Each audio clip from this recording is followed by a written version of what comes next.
Let's play Eric the Unready, part 28. And probably my last one for now, if I can get everything I need to do. We are ready to attack the dragon. So, wear hat, wear apron, I have a crossbow, I have a boa. Do I need the boa? Oh, I'm already wearing the boa, I think.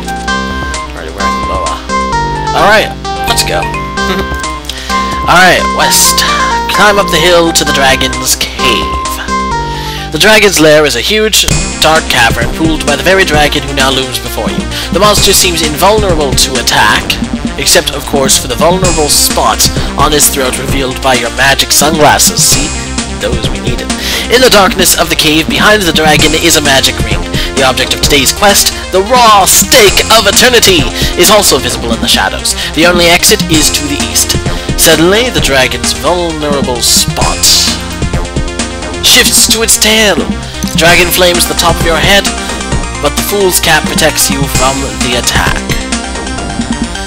Now, this is actually coming back to me, because if you shoot at the target is going to shift.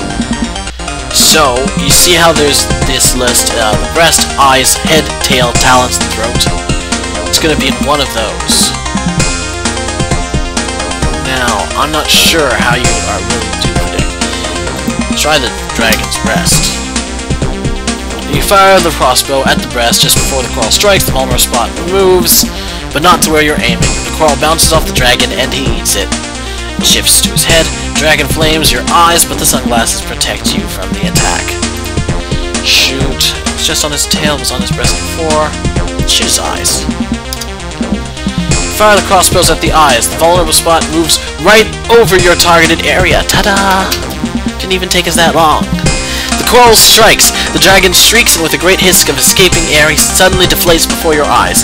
Moments later, he is scampering around on the ground at your feet about the size of a cigarette lighter. Alright.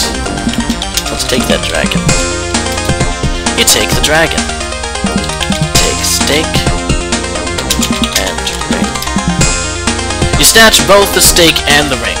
Suddenly you hear a low rumbling in the cave begins to crumble around you. You run for your life, but just as you reach the mouth of the cave, a cataclysmic explosion shoots you up into the air like a human cannonball, scattering your possessions to the four winds.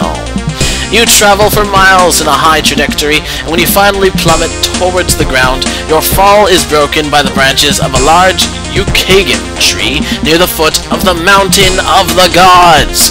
You tumble through the branches, fall to the ground, and are knocked unconscious. Now I'm going to warn you before I tackle the Mountains of the Gods next time, I guess. When I played it on my own, the Mountain of the Gods is pretty much where I got stuck. We will see if I do any better this time. If I forget exactly what happened, but I ran out of time for something or other, I think. We'll see. Meanwhile, cutscene! Meanwhile, and we should have time for this, I think. Mira, Mira, bright and clean, will I soon be crowned the queen. Griselda's fair, this can I say, your life will change come Saturday. Mira, Mira, baked with lead, is Sir Eric not yet dead? Princess mine, I'll give thee odds, he will this day be with the gods. I like that, Mirror. Mirror, mirror, be a pal, am I rid of L'Oreal? Grizzly fair, I can aver that by next week you'll know for sure. Way to manipulate the truth. Mirror, mirror, in my hand, who's the fairest in the land? Princess dear, you are quite fair, but with your smile none can compare. Oh, nice teeth, you.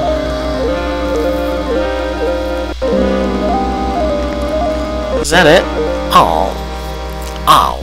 I think that's going to be all for these last 8 parts. And then next time I tackle, I'll take care of this. So we are in a pasture. You're basking in the shade of a small Yukagan tree whose limbs are thick with juicy leaves. The tree is too big around to climb, but the lowest branch juts from the trunk just over your head, tantalizingly out of reach. Nearby, a lone unicorn grazes in the pasture. From time to time, he lifts his head and eyes you warily. To the west, there's the famed Temple of Virgins that rests in the mountain shadow of Mount Spa, the mountain of the gods, and there's a newspaper. You know what? I might have time to read that newspaper. You might be in for a treat. I have, what, 4 or 5 minutes, maybe? Yeah, let's just read news. Taking the newspaper first. Elvis returns from the dead as big game hunter. And that's me, with the glasses, the apron, shades, the bow. Famous minstrel seeks anonymity in unusual disguise. Giant demon bats exorcised from dragon cliffs. A coven of demon bats was driven out of the dragon cliffs yesterday by a 6-year-old child. She's got the power, ain't no doubt about that, commented a gibbering old woman who talks like Sebastian the Crab, and who acts as a frequent confidential source to the Inquirer.